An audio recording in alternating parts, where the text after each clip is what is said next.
But if you need to find a reason why you would invest so much of your time and your emotional sense of self-worth into learning a language that only a few million people speak. So it's not like you're going to take this language anywhere else on the planet and impress people with it. Welcome to this episode of How I Learned Finnish with Ohe. Today I have another special guest, and without further ado, very interesting story of how I met him as well. But without further ado, let's get into it. All right, let's do a quick rapid fire. So what is your name? Jamie McDonald. What is your age? I'm 48. Profession? I'm a stand-up comedian and artist. And nickname? HappeningFish, I guess. Right. That's my stage name now. Yeah. How did that come about? Because that's very unique. Well, the thing is, it's actually from a song by a very Canadian band called the Rheostatics, and they have this one song called Digital Beach, and it has the phrase, "You're such a happening fish." And for some reason, I grabbed onto that like many years ago when it was all about like having a funny internet handle. Yeah. Right. So I have had that as my internet name for like a long time, like 25 years. So Right. Finally, I just thought when I have to change my stage name, I might as well just make it this name that I've been using everywhere all the time. Anyway, but I had to change my stage name because there are lots of Jamie McDonalds. I would imagine. And you can't legally be a performer with the same name as another performer in the Anglosphere because of like mix-ups with like agents and bookings and stuff like that. You have to have another name. Oh, okay. Who's the most famous Jamie McDonald? Well, right now there's another stand-up comedian who is like, he's in Glasgow, and he's got the name Jamie McDonald. Okay. And for a while I wasn't sure, like, is he going to keep going? Is he going to get but then and then he started appearing on British TV, and I'm like, that's Damn. it. I'm dead. To do something else. Yeah. Okay. Yeah. Well, that segues right perfectly into my next question, which was like question for myself, but like how I found the guest. And I was recently with a friend at this stand-up show, all English lineup, and you were one of the performers. And we were talking after the show, and because my understanding was you're not exactly part of that group. You were just a local that they added to the show. Yeah, there's a few people running this concept called Red Mic, and it's a branded thing that they have, like, there's a red microphone, and that's how you know. But they had this idea because there's so many stand-up comedians in Europe right now who are either they're native English speakers or they're doing sets in English even though they work in like the Netherlands or Germany or France or whatever. Right. And there was this idea that, hey, why don't we try to create some buzz with the circuit of people who are already like quite skilled but working in Europe in English. And so that's when they made this like Red Mic channel. Right. So they go through all the different cities, and then some people come with them on tour once or twice, and then some people just go to another city. I went to Amsterdam and performed there, and then a few weeks later I was at the gig in Helsinki. Yeah, okay. Because it was so random. Like the way I saw it was like that you were a local performer and then you kind of linked up with them. But then no offense to them. I mean, not that they were like bad or anything. They were great. But then you happened to be the funniest as well. Well, if I have the local knowledge, that sometimes helps. Well, fair. Yeah. But thank you if I was funny. Yeah. It was because the friend that I was with, we were after the show, we were talking about it, and it was like, it was like they were all pretty much everyone was great. Yeah. But there was like, but who was? And there was like number one. I was like, I got it. Nice. All right. Briefly, how does Finland show up in your life story? What brought you here? How long have you been? Right. So how long I've been in Finland? First off, my mother is Finnish, so she's born in Helsinki. And she moved to Canada when she was, I think, like 23, 24 years old to study nursing. And then she had friends there. She met my dad. I came along, etc. So she just never left, and she stayed in Canada. And then when I kind of grew up, like I came here a few times as a kid. Like when I was 3, I came here and I started to speak a little bit of Finnish, and then I forgot it all.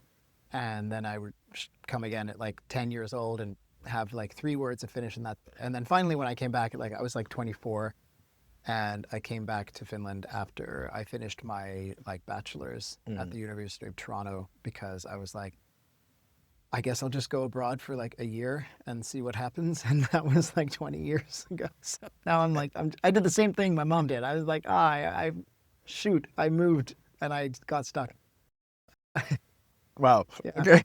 But I have been here for a long time, and I have my Finnish has always been really weird because I've been more kind of a little bit more native to the culture and to a lot of the traditions and stuff, Yeah. because, you know, with my mom, we made himmeli, Christmas, you know, these straw, like triangle shaped, Yeah. Right. very traditional thing. We made those, we made these traditional pastries at Christmas. So Right. these are Glöggi. like, yeah, and Imagine. these are things that are like known to me. Yeah. But then and I've been here, visited as a child, but then coming over, I didn't really speak the language aside from a few things. Yeah. Okay. And this was, you made the move, the accidental move, Yeah. after uni. Yeah. I just popped over after uni, and I was like, oh, I'll do some stuff for Yeah. a little while, and then I either would get involved in like maybe I'd get a job that seemed good and I wanted to stick with it for a while, Yeah. or I just didn't have a reason to go back quite yet. So Right. yeah. Before you, which year would this have been? 2002 I came 2002. over. And then between then and to the level, from the level you were then and the level that you are now, how long did you, when did you feel like you got to the level that you are kind of now? I mean, it's always evolving, and it's getting a lot better, Yeah. like all the time. But I would say I didn't really get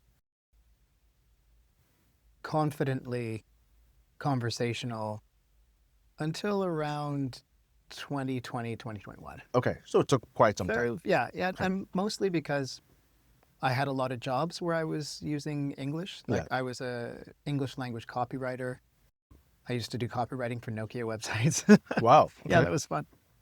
I used to teach English as a second language to people, and then all my jobs have involved like English language copywriting and working in English, and then I've been working as an artist and at the university, and those have been mostly in English, except that like I would have to go to philosophy lectures in Finnish, and I'd be like listening furiously, going like, I heard Foucault, write that down, try to look it up later. Like it was horrible. And I had a lot of Finnish friends, Yeah. and a lot of friends who were not Finns. And you know how it is, like whenever there's 10 people, if one of them doesn't speak, Then it switches to English. then you just switches to English, Yeah. right? So even when my Finnish was starting to get better, then it would still default a lot. And also I was lazy. Yeah. Hey, that's, yeah, Yes. that's I was lazy. understandable. Yeah. Understandable.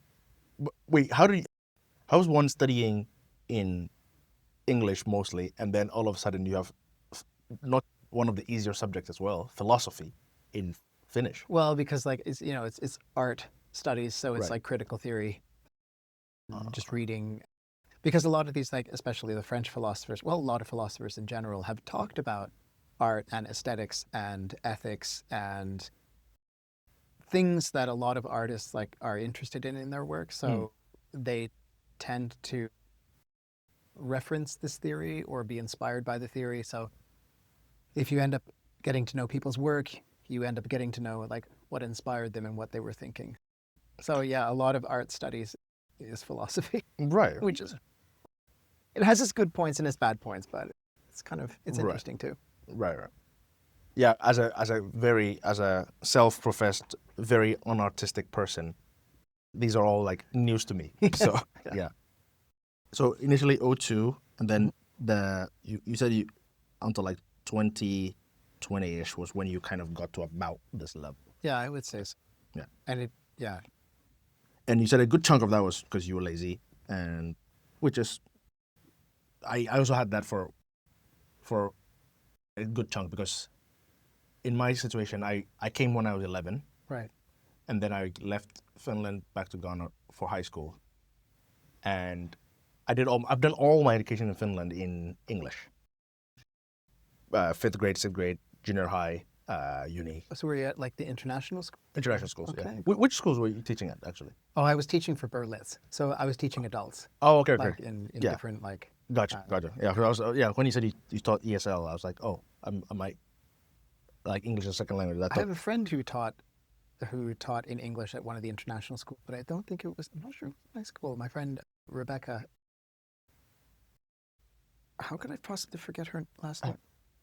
It'll come to me now because I lived with her for like 10 years. Oh, okay. So how can I not have her last name in my internal Rolodex? But basically, okay, she taught English at one of the international schools, but I think it was for just under high school. Right. Yeah. So junior high. Yeah. Yeah. I don't know if I've had a Rebecca name, a teacher named Rebecca. Yeah. So maybe not yet. But So anyways, so for me it was like as a kid, you're not paying bills. So Yeah. I wasn't thinking of things like, oh, I need to learn Finnish because it helps me in any way. I just went to school. Yeah. And then I came back went to uni or University of Applied Science. Then I graduated. On the year I was graduating, when I got my first job also as a software dev. And so it was up until then, I can definitely chalk it down to like, laziness was part of it because, I just never saw the importance of it. Yeah, there's a couple of kind of funny things that happen in there with like lazy is like kind of a shorthand of what's behind the laziness. And like for me, like one thing was I definitely had this like Anglo thing where I don't like being not smart. So that's really hard. Yeah.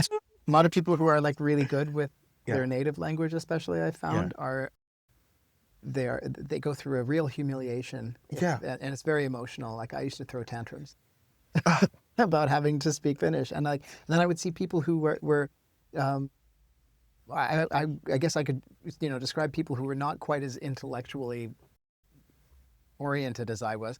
And they pick up the language fine and they just go for it. And I'm like, what? I'm smart, so why can't I do it? Yeah. And it's like, it's emotional. Right. So, yeah.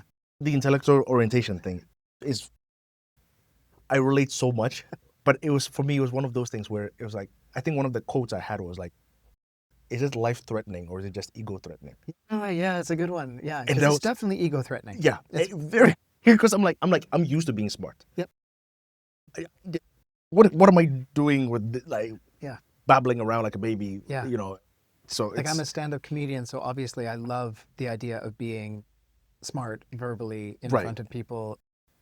It's almost, you can think about it as like a little puzzle or a little, battling with an idea. And if you win, you get a great reaction. But it's like, it's brutal but I got to start doing stand-up in Finnish because that'll be the real test. I would love to maybe try that as well one day, because I remember when I was trying to learn the language, there was some guys who were like, oh, why are you doing this? Are you just doing this for attention? And somebody says some shit, you want to really punch them in the face. That's crazy. Yeah, and it was like, oh, yeah, he was saying some very dumb stuff, and I wanted do something like that in Finnish, and then call him out in the set. Yeah. And then I've never mentioned his name, but in the set I will say his name. But anywho, so in your case then, so 02 and then to 2020 was the journey. But then, at what point then? Because it seems like then something prompted you, like, okay, I should learn this. So what prompted you to learn the Finnish language? Was there like a specific need or a turning point, or? I was slowly working on it the entire time. Okay. Really slowly, and not putting myself outside of my comfort zone the entire time. And I really wanted to learn it the entire time. But I would say that it was when I got married, when I met my current husband, because his parents make us speak. They made me speak Finnish in their house, which is a totally reasonable thing to ask. totally recent, and yet I freaked out. And now, it used to be that I would only kind of speak Finnish with people when I'd had a couple beers or I was just feeling a little bit confident or something. And when I started getting into this thing with a few people who were like, okay, I'm only going to speak Finnish to you. And I would be like, please don't do that. I feel terrible. And nowadays, like I will kind of meet somebody and start in Finnish and kind of continue in Finnish if I can. Gotcha. That's kind of nice. But yeah, I would say probably his parents were the ones who actually like pushed me over the edge. Yeah. Because there was nothing else to do. I had to sit there at the dinner table and be like the moron son-in-law who just refuses to speak. Yeah. He was just trying to get through this language. And so Yeah, it's I completely get I get it. So it's been a slow, gradual kind of baking process in a way. Yeah. And I picked up a lot of things, but also it was I noticed as well that I didn't, people would buy me, like somebody bought me or loaned me actually a copy of Sinuhe, Egyptilainen. And I got through the first paragraph and I was like, I'm done. Like, I'm not reading. This is I love reading, but I was like, this is just torture. And then so many other things like films and culture. Yeah. Like, this is a horrible thing, but when you come from, especially also if you come from like a very dominant culture, like the English language, there is so much culture to catch up all the time that in my mind, like the Finnish culture would be like, that's if I have extra time. I can't see that is there anything here that's really going to speak to me directly? Is there any, like, how much do I have to work to get something out of it? Yeah. And so it's been hard to, like, one challenge is to find like songs or movies or stuff like that are Finnish that I can also enjoy. I've noticed that, I've noticed this to some regard because I had to kind of also like force myself to kind of consume media in Finnish. Music has not really been it for me. It was more of podcasts, and then at the time that I had, so just context. So my thing was like January 2022, like 1st January, I put it on Instagram, Facebook, LinkedIn, wherever, that if you know me and you speak Finnish, we're only speaking Finnish. You did it. Yeah, that gets you across the hurdle of, I don't have to tell everyone individually. Yeah. 2, it's one of those like, I'm just jumping in and I'll drown if I drown. So it's like a lot of the hurdles that you normally would encounter on a day-to-day, you just bypass it by just like, I'm tossing myself in the deep end. Yep. That's it. Yep. Yeah. So during that period, I was more of podcast than say music. And you said the Sinuhe Egyptilainen. The book that I tried to read, I don't, there's an element of cockiness here. Yeah. That I tried to read. To be fair, I had never read it in English either, Right. so I didn't know. But it was this book called Sapiens. Which the Yuval. Yes. Yeah. Have you looked at We it? have a copy of it at home. Right. My husband read it. I haven't read it yet. Okay, but it's actually one of the more intellectually oriented books as Right, well. sure. So the language is not, it's not normal. It's specialized language. Right. Yeah. And that was the first one that I decided to go with. And boy did I suffer. And I think I did like 1/3 of the book as well. Yeah. Which is crazy. That's pretty good. Yeah. Because considering how much, there was so much friction involved. But it was like, because I had publicly announced I'm going to do this, I didn't have a choice. That was also another thing. Because you publicly announced it, so you're forced to do it. Yeah. And yeah, I was just, every other sentence or word, I was dictionary. Every other. Yeah. Pre-ChatGPT as well. So manually. Yeah. And yeah, that's a whole other conversation. The easiness of using the translate and stuff like that. Yeah. I love that I can use it to participate in conversation. I did it today. Like I helped myself participate in a conversation. But if I don't actually write the thing in Finnish by myself, I will not learn a damn thing at all. It's not helpful. Yeah. How do you bypass that? One way that I will do is I try to write in Finnish, and then I go through and I check Okay. I check with the translate, like, how off am I? Okay. Gotcha. What verb endings did I mess up, or Right. when did I choose a word that's maybe not appropriate? But then on the other hand, those translation engines are also notoriously, they don't necessarily quite understand the context that you're looking for either. So they're not perfect, but it's kind of I just try to help. Okay. Yeah. I do this where I write a thing in Finnish. Yeah. And I'm like, so similar. Just like, okay, fix this for me. Yeah. Grammatically Yeah, correct. yeah. And then, But I think like my Finnish is a lot better in terms of like speaking. Like I'm terrible at writing. I'm not bad at reading. I'm much better at like listening and speaking because that's where I've been learning. yeah. And also because I do stand up, so I go to nights where like I'm performing in English, but like maybe everybody else is in Finnish. Yeah. But the thing is, then you get to hear people's material 10, 15 times if you see them a lot, right? So I can go like, okay, I didn't get this joke last time. And then I hear it again. I'm like, that's what they're talking about. Right, And right, that's right, kind right. of cool because you start to hear, like, you pick up like another word every time, and then it kind of helps. It's nice. Yeah, that's a good cheat code. I really thought about it. Yeah, It is good. Yeah. so then it makes sense why when people listen to music Yeah. that it helps Yeah. because you hear the music has a good repeat listenability. Yeah, kind yeah. of. Yeah. Repeated stand up. And then the one thing I watched that I was like, okay, this is genuinely, I want everybody to see this, was the MS Romantic. It was on Yle a few years back. It was a series. It was so dark, amazing comedy, like dark comedy In series. Finnish. Yeah, about people on a boat, Okay. like on one of the Sweden boats, Okay. and it was just like a darkly comic look at Finnish life, and it's perfect. It's so good. Okay. Yeah. Okay.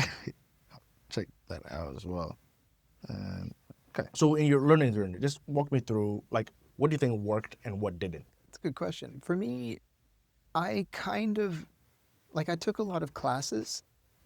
I even took a Finnish class back in Toronto in university, like Okay. not necessarily knowing that I was gonna come here, but that I kind of wanted to learn some Finnish. So it's the kind of thing I take a book out from the library and then I'm like, okay, I'm mastering Finnish, and then I master it.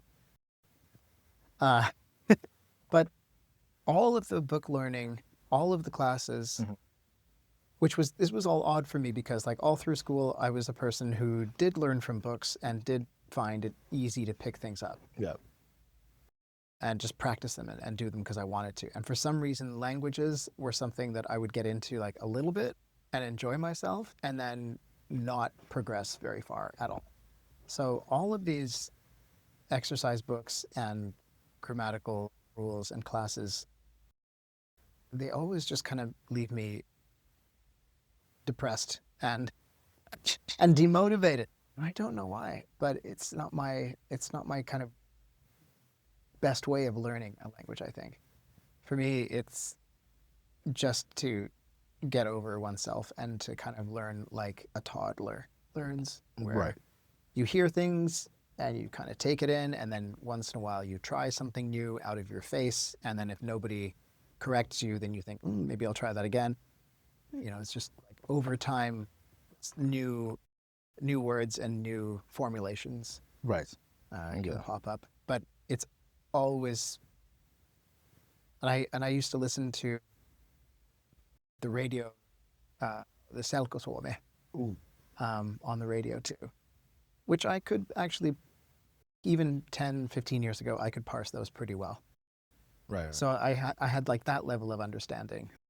That doesn't help you when you're kind of going for the more interesting verb styles, or the endings where it's like passive voice on top of passive voice, and it's like I have to stare at the sentence for an age to figure out like who's the subject in this sentence. It's something very Finnish and very weird, whereas like the person who's the cup belonging to a person whose cup it was, like it's a very weird kind of cases and stuff. Yeah. Like all of those are, people use them, but if you don't, like they don't teach you those in the books because they're so complex. Yeah. Right. Yeah. Yeah, I've had a few of those sentences where you're like, okay, let's kind of break this down. Yeah.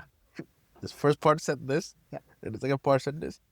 They're put together. They don't actually mean. Yeah, because I would always have this problem. I'd read the newspaper. I'm like, okay, either a dog bit a man or a man bit a dog, but I can't tell which one because in English you just put the word order, right? Yeah. And that tells you who's the Straight subject off. and who's the object. Here it's like, no, it has to agree with the. And I like it's like I don't have the patience to look at the ending of both words and go like which one matches with the verb. Like my brain's just like, no, this is. Who wants to bother with all of that? I don't know why. Yeah. So so basically for you, books were not something that worked. But then what about the classes? Do you feel like they were effective? I don't think they were that effective. Okay. For me, like I'm so happy if they work for other people, but I've noticed that I don't really do well in them. Right. And then last year at university, because I get access to language courses through the university, so I thought, okay, I'll see where my level is about and I'll take a course just to like kind of bolster what I'm doing now. And that was pretty okay. I think I actually picked up quite a few things. It was an online course, which doesn't help me that much because I need to be in the room concentrating with people. But also I noticed it was really funny because out of the whole class, I probably was in the top 3 to 5 for speaking. Okay.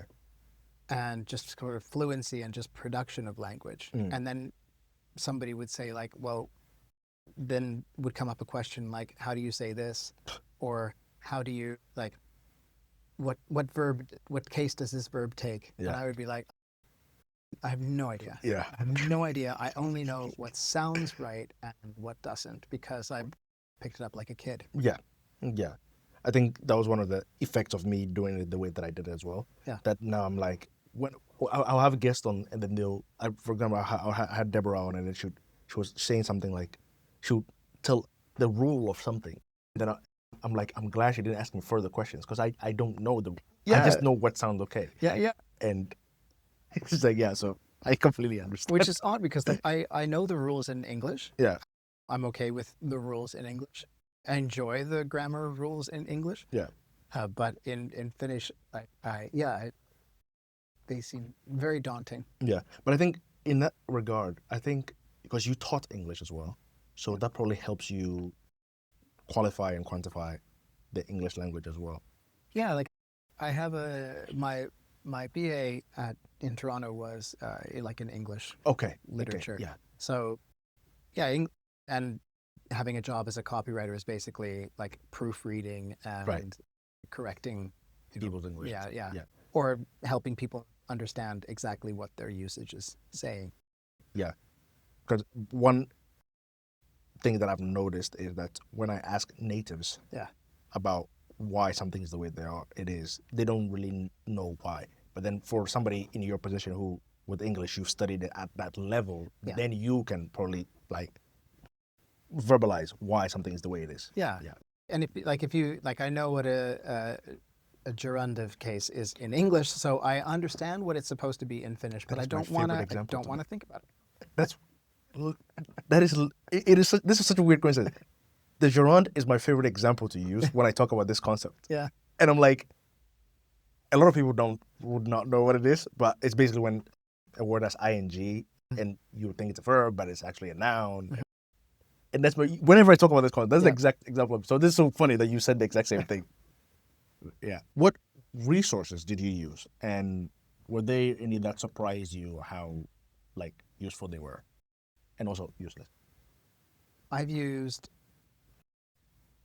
a lot of like textbooks and back in the day using the dictionary. I had my grandmother's English to Finnish dictionary, so she had her English was actually quite good. But I had her dictionary, which I was using all the time. And I do remember, like I've done things like gone to the YLE app, and sometimes you can get this sort of, either it's like a text, there's like a bit of a text, or there's kind of like they will do a simplified Finnish version of something to like help you understand the news or a show. And I use that a little bit just for for interesting. Actually, one of the things that helps me a lot is subtitles on TV. I don't love them when I can hear the English, because then it's like I read the Finnish and I'm like, I know what they're going to say, but they're going to say it like more interestingly in English, because of course you have to make the subtitles shorter. But the subtitles, just watching subtitles on TV has been something that's really been useful, just for picking up little phrases and seeing how they, you know, sort of things like, because you know what an idiom is in English, but then to see really how it's like, who decides that if you're watching some movie and people, they're using some phrase like you know, somebody's a dead man walking, which is, it's not really literal, but it is. But there might be there's a Finnish equivalent or something that's close to that in meaning, and then when you see it written in Finnish, then it's like, oh, okay, so that has a similar kind of vibe to this one, and I think that helps with like the idioms back and forth, because they're not interchangeable, like they're not exact, but to get a sense of like what's the vibe of this word as opposed to other words. And the thing you mentioned about when you hear people stand up sets or repeatedly, and then you start picking that up. So I noticed that with the subtitles, that if there's an episode of something and they're talking about some concept, it comes up repeatedly. Yeah. And because it comes up repeatedly, I see the subtitles like, okay, this phrase came up when he said this thing. Yeah. It comes up again when he said that thing again. Yeah. Then it's like, oh, so therefore this equals this. Yeah, exactly. So that's also, And the thing with one of my previous guests was Hamid was saying, like, because with those ones, because whatever you're watching is probably something you enjoy watching.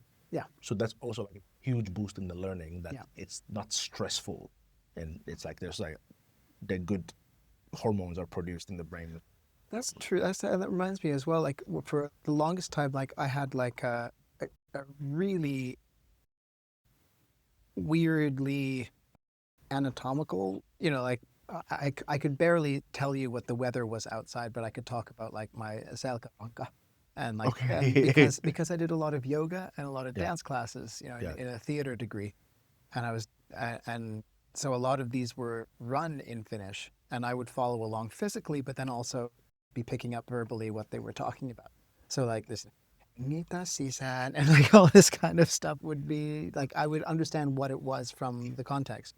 So that was actually really, I learned quite a lot by going to yoga classes, because I was doing something I liked, and it repeats again, and it's very kind of formulaic in a way, and I know what it is from English, doing it before. Yeah.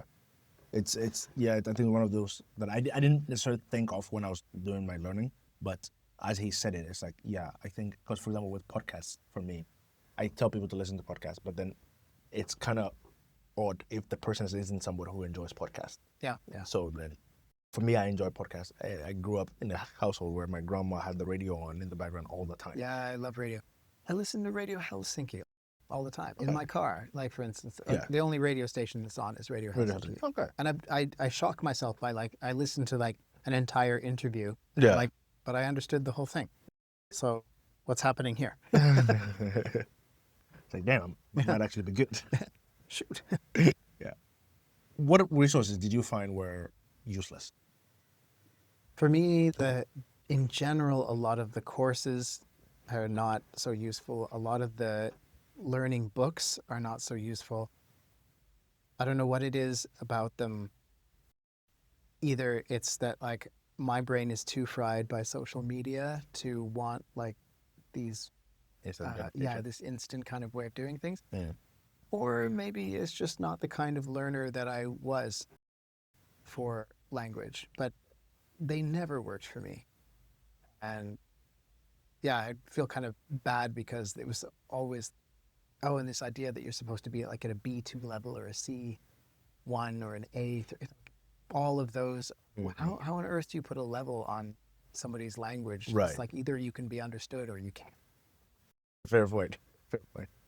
Yeah, I personally also feel the same with the courses. With lingo, 100% useless. Oh, yeah.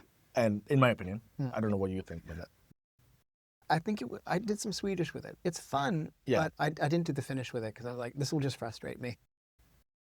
Because a lot of people I know might have like, I don't know, like 500-day streak in Spanish, but can't do anything with it. And it's, but then the number looks good, and it's like, you have this false sense of like, you know, I'm there, but you're not.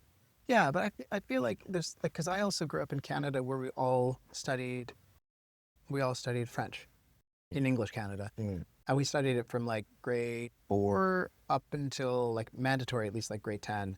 And I took like extra years of it because I enjoyed it. And it's the same when like Finnish speaking kids here learn Swedish. Right. Like if you do it by the book, and if you do it like with a bit of media and sort of, you know, you're supposed to make little speeches in class and you're supposed to fill out all the grammar books and everything. And then I remember in grade 8, like they took us to Quebec on a field trip. Nobody could understand a damn thing. And at that point I was like, but I'm getting A's in my classes in French. So what is happening here? And I feel like there's like kind of a disconnect between, do you kind of understand the sort of language as a concept and you can kind of work with this language intellectually, and then there's, can you just talk? Like, can you use it as a tool to communicate? And those, like, for me, they're kind of different learning centers in my brain or something.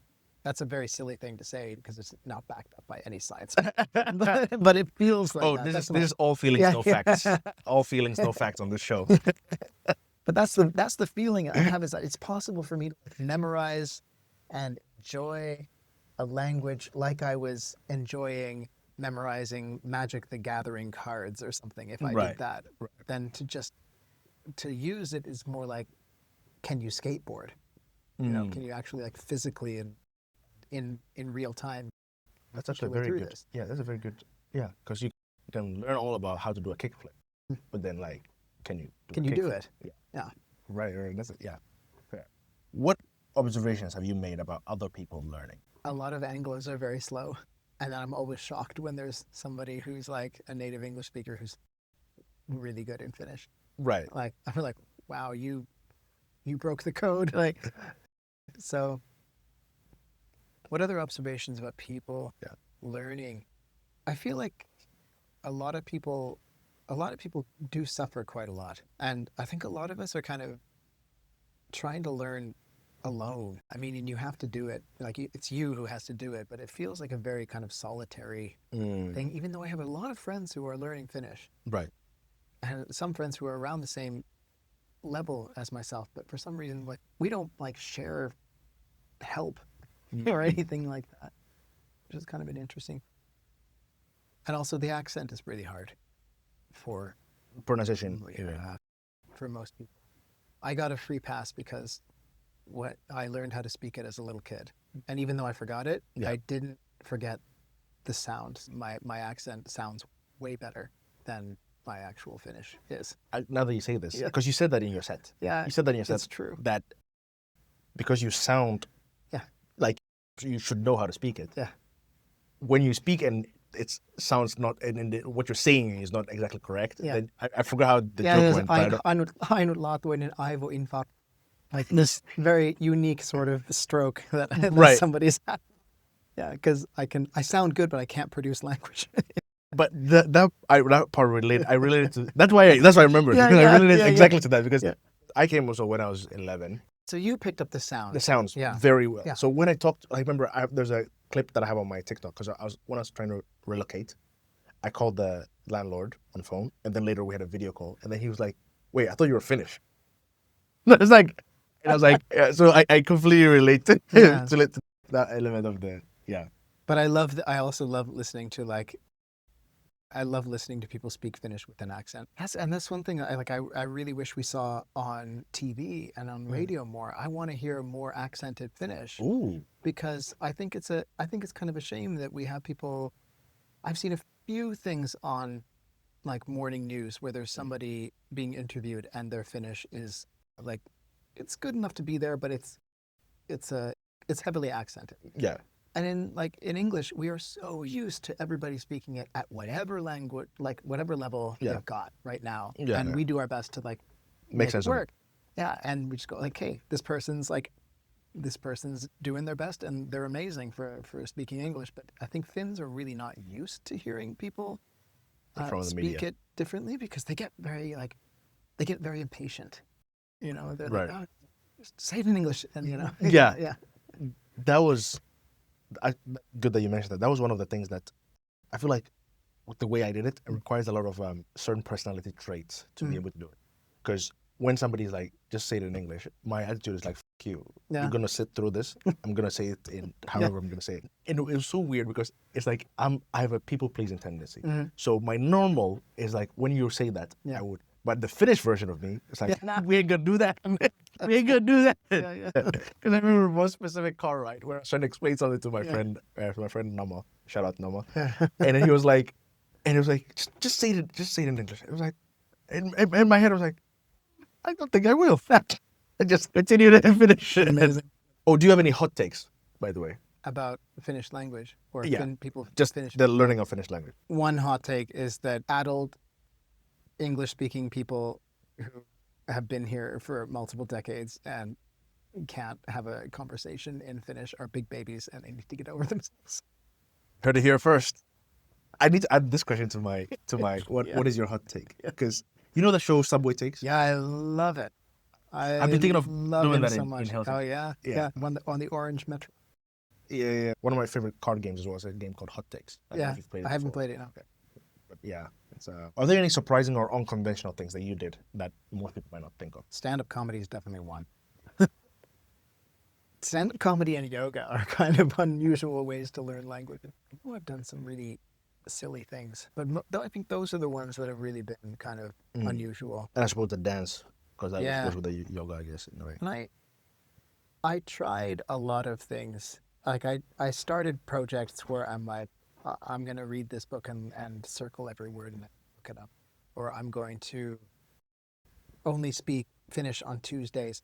Or like I tried a lot of these kind of New Year's resolution type things, but most of them did not stick. Like either I didn't commit to them enough or there was something about it wasn't really, maybe it was that I didn't really want to do it that much. Because maybe it is that just that like whatever tool you use, as long as you stick to it and you do it and you put the work in, then you get something out.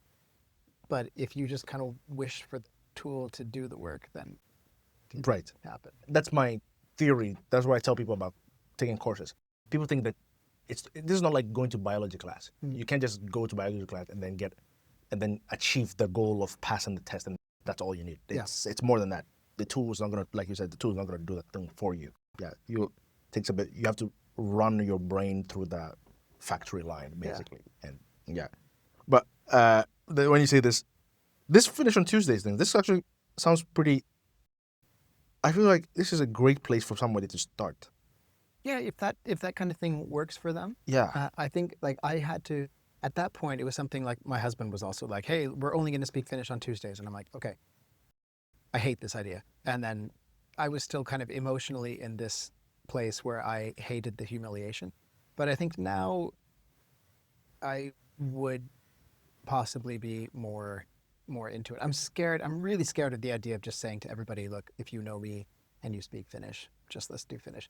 Because also I should be doing stand-up in Finnish and I should be, I can tell that like career-wise and all of these things, it's really limiting. Politically, super limiting because you don't really know what's going on in this country unless you read in Finnish or Swedish because there's no real analysis coming out in English. It's the news that comes out in English is sort of like this person said this or this law is being passed or here is a nice story about a teenager who invented a bird feeder. Like it's all this like very soft news, but the real critical analysis and opinion stuff is all done in Finnish or Swedish. This is, as you say this is an untapped market for anybody who wants to do a podcast. This 100%. Like if somebody, like at one point, Ali Jahangiri and I had this like comedy podcast that was also talking about stuff that had happened in the news in Finnish. And that was kind of great because like he would kind of explain, it was fun because like he's Ollie and he's lived here for ages and he understands.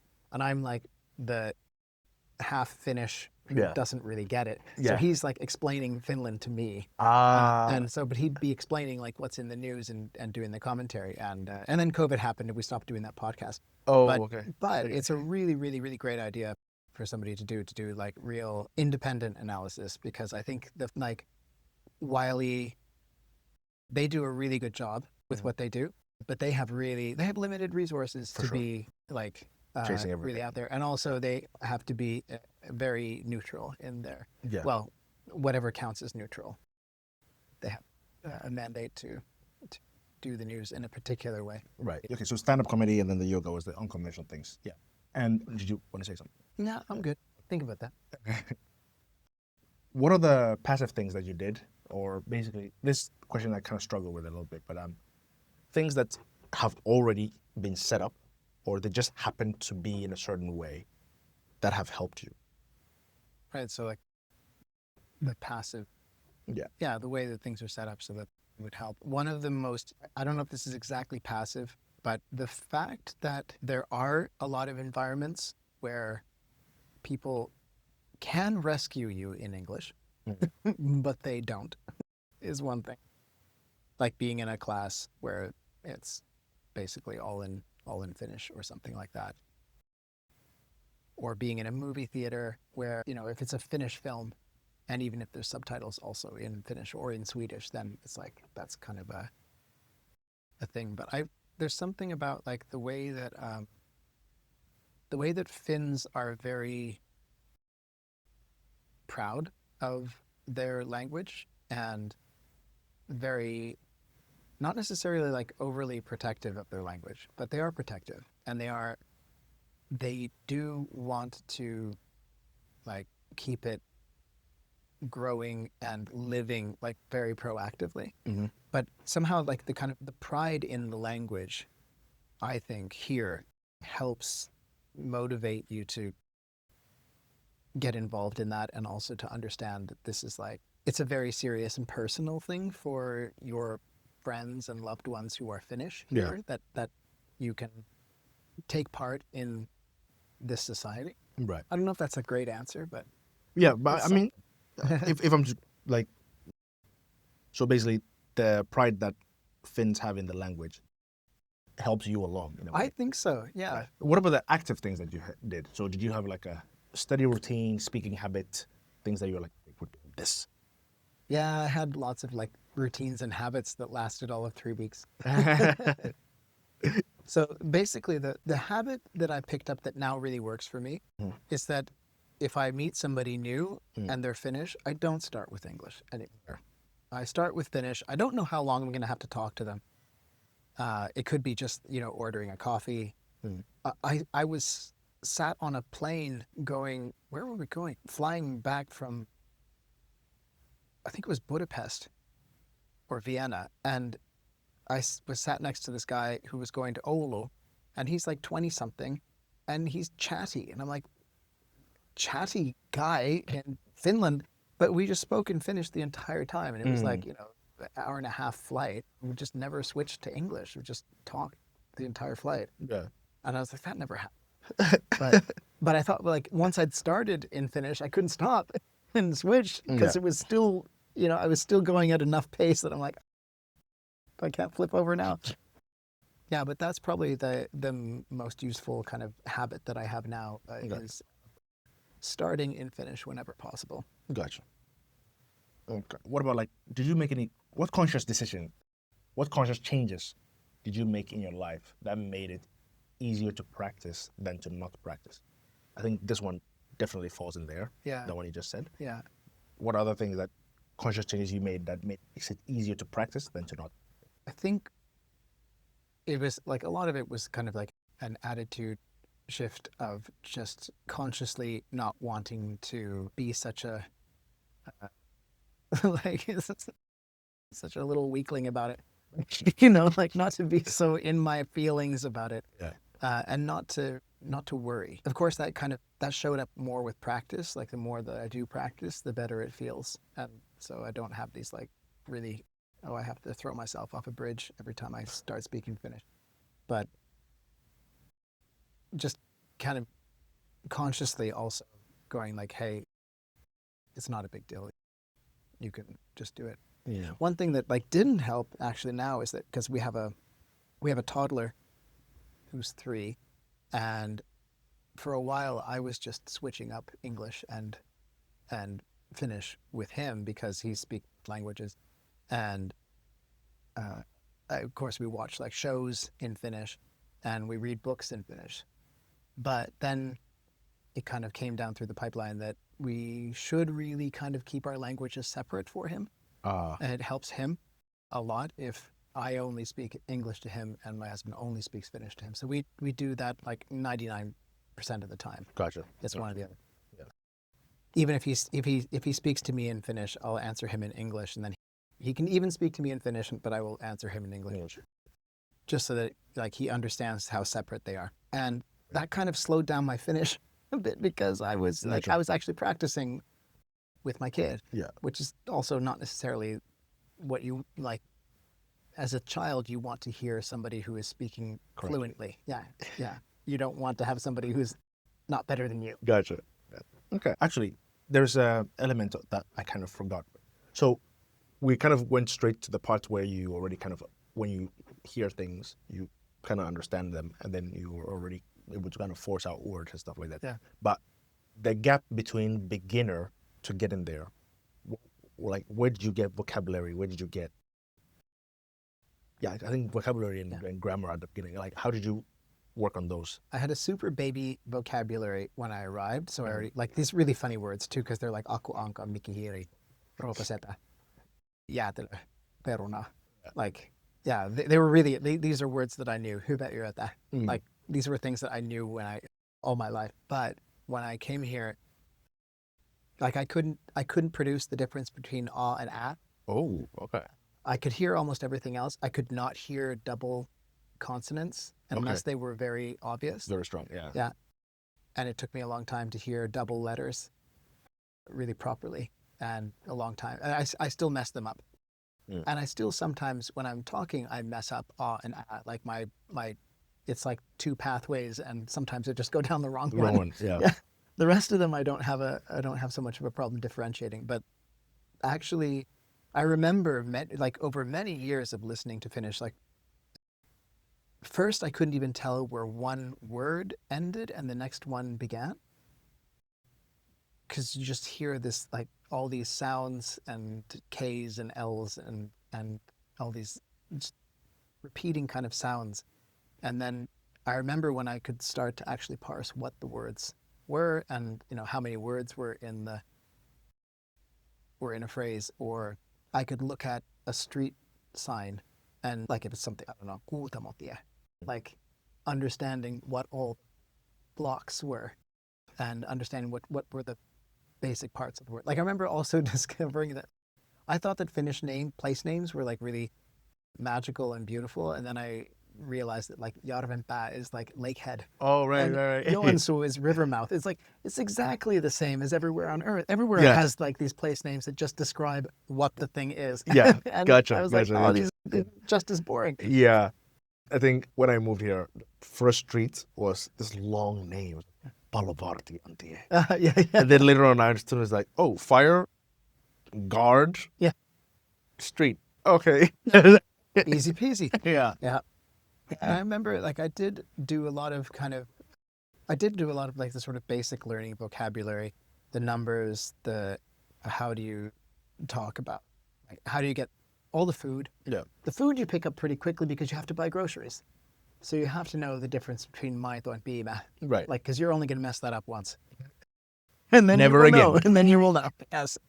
But yeah, and many times like looking at like sokeriton and sokeroimaton, and like looking at these and trying to figure out if that exactly means, and this is before Google Translate, and not having a dictionary with you in the shop and just staring at like which milk is fat free and which milk is like cream, and yeah.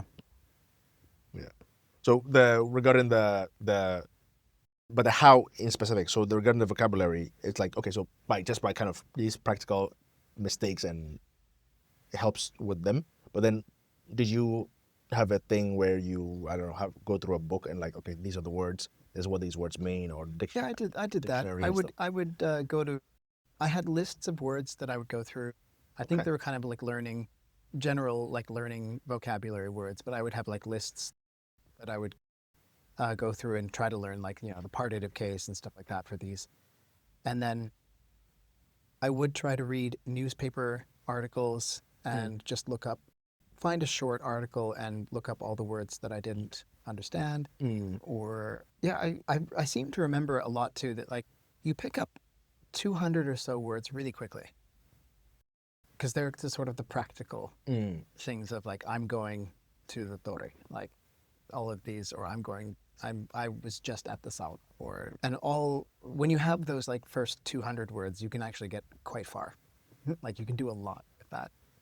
But everything after that is just like feelings and verbs and stuff. Yeah, there's a lot of practical problem solving and not a lot of emotional describing of what things are. Okay.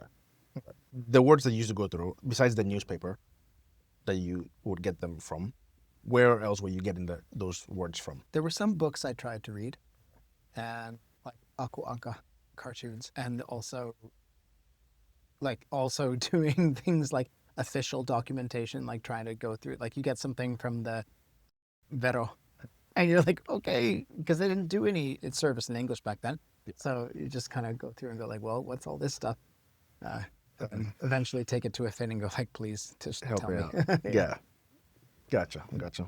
And at those earlier stages, did you focus much on grammar? Not a lot. Like I tried to, get things kind of correct. I think I was very overwhelmed with a lot of it, but I didn't worry that much about word endings. Always took me a really long time to hear and get right.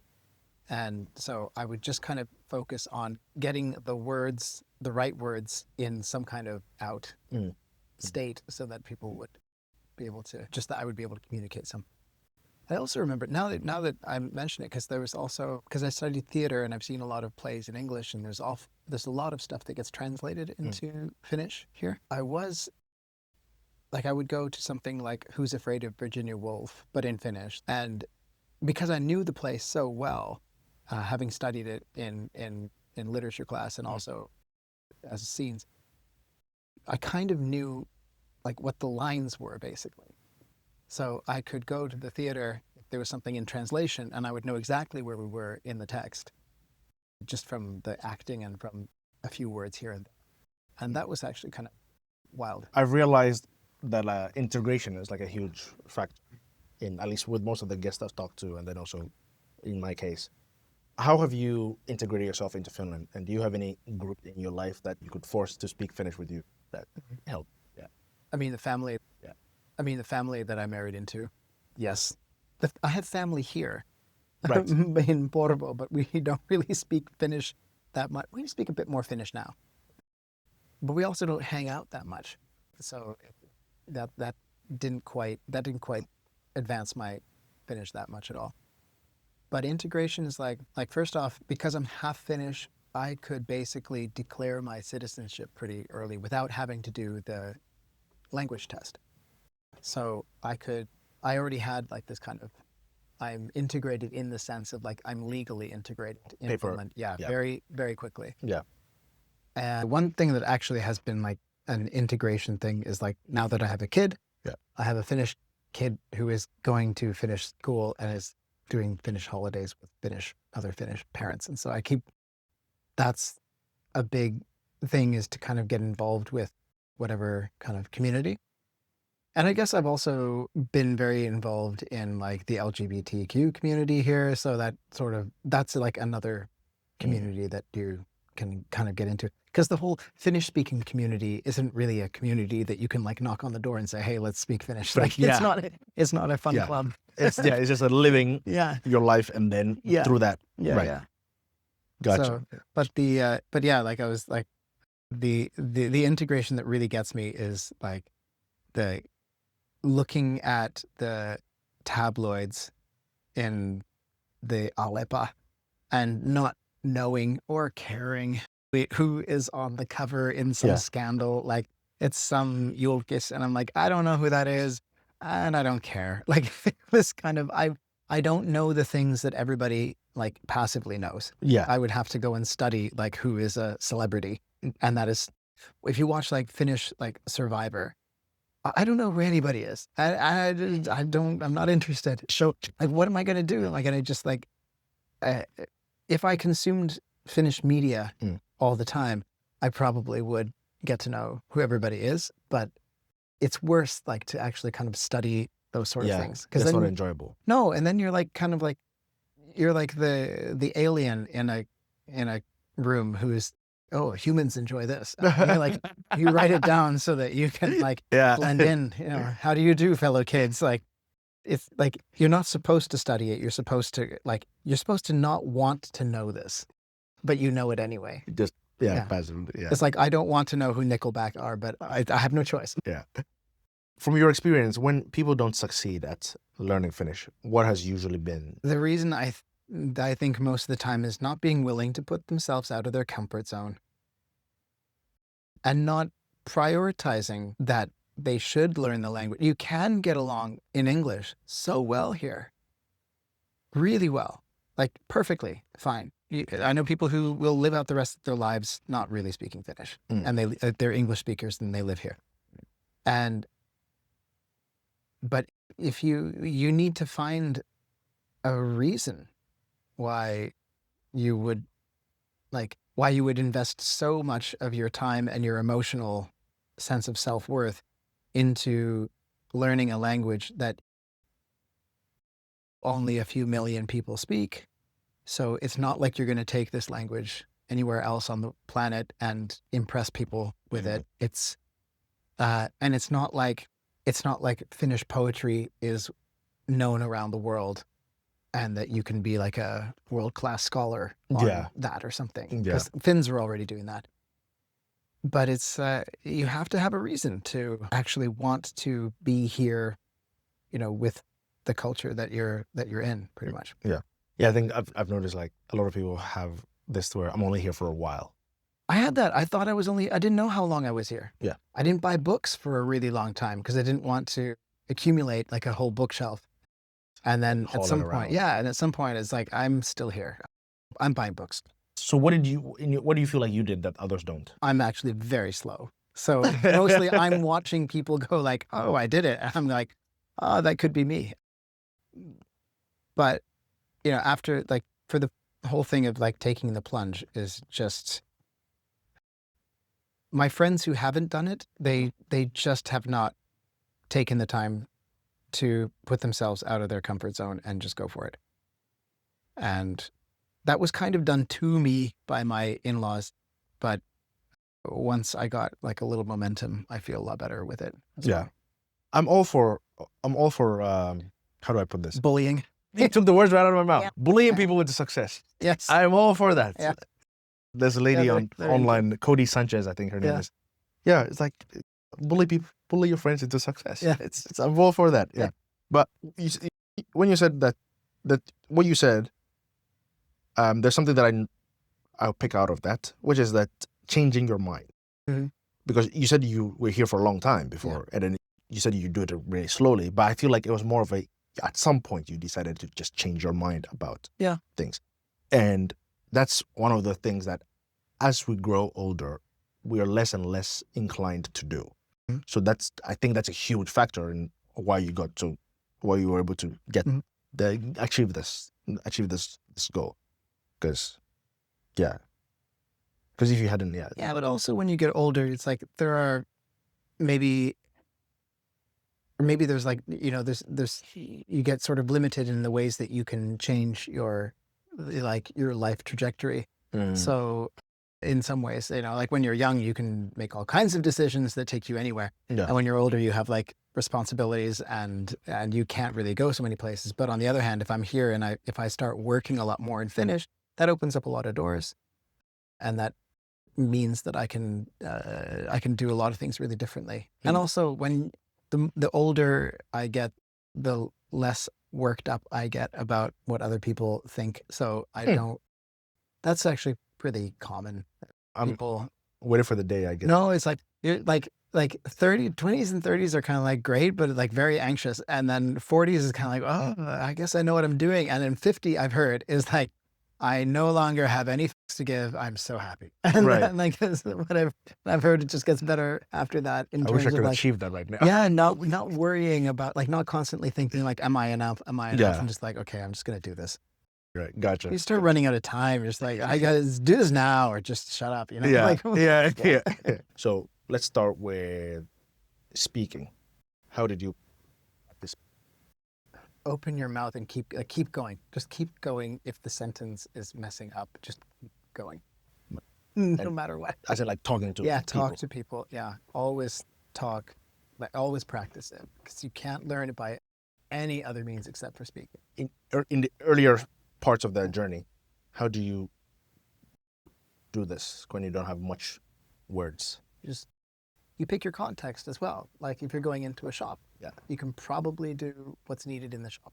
Okay. If you're ordering a coffee, you can probably figure out how to order a coffee, or like you get better at these contexts over and over, or asking for directions or something like, or starting a conversation with somebody, a few sentences in Finnish, and then if you have to switch, you switch, but like, just start with it.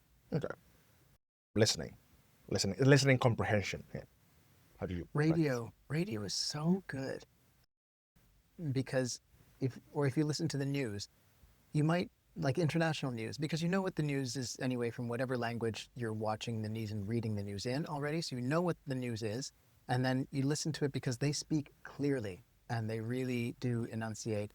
And I find radio so much easier to listen to than like my friends who are slangy as crazy hell. I had to listen and go like, I have no idea what's happening. I'll say something on that note.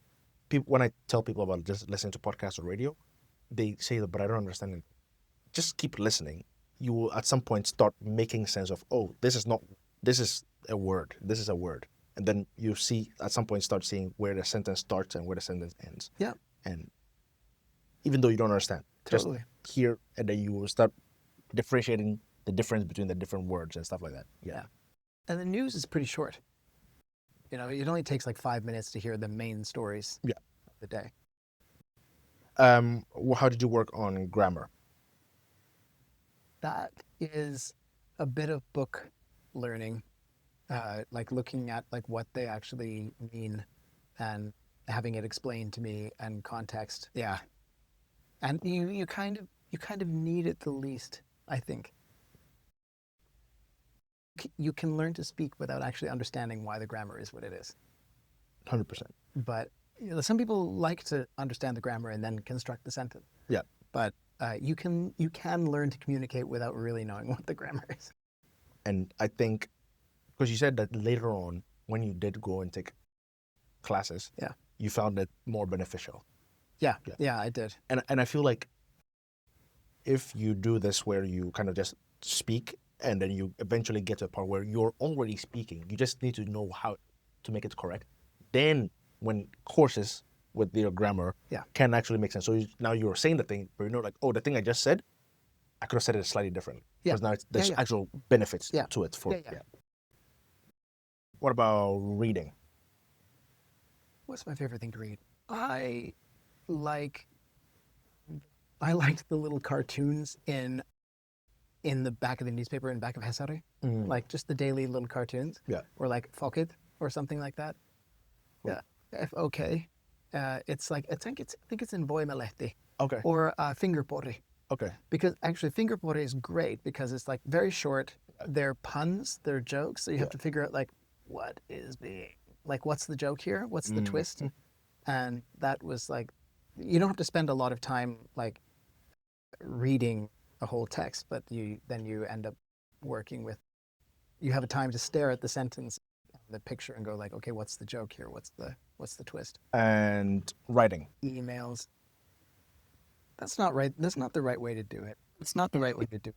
I am really, for me, I will know that I really get Finnish when I hear poetry as poetry, or when I read Finnish poetry and I go, Right. yes, that's poetic. Right. Because the moment I'm like, well, that looks nice. But I think probably more creative writing would be more fun Right. in Finnish. Yeah. Email. Nobody likes writing emails, so why would we be like What I arguing on Facebook? Oh, hey, 100%. Yes, telling people they're wrong, even though you Yes, have absolutely no idea what I'm to talk about. motivated. Yeah. What worked for me was just like describing like my day or stuff like that. Yeah, Finish. yeah. And then last one, how did you build vocabulary? Mostly passively. I ask very frequently what one word is, or if I hear a new word, if I have the spoons, I'll ask Okay. what it is. But I like picking up vocabulary. That part is not too difficult. Did you do it in your memorizing of words and stuff? Was it like, did you actually write them down to just study later? Or how did you go? Sometimes I did that, but usually nowadays, like, because there's a lot of words, and so I don't necessarily pick one up the first time I hear it or I get told what it is. Yeah. But I often see a word many times before I don't know when I don't know what it is, and then when somebody explains to me, I go like, oh, okay. And then the next time I see it, I connect it and go, I know what that is. Gotcha.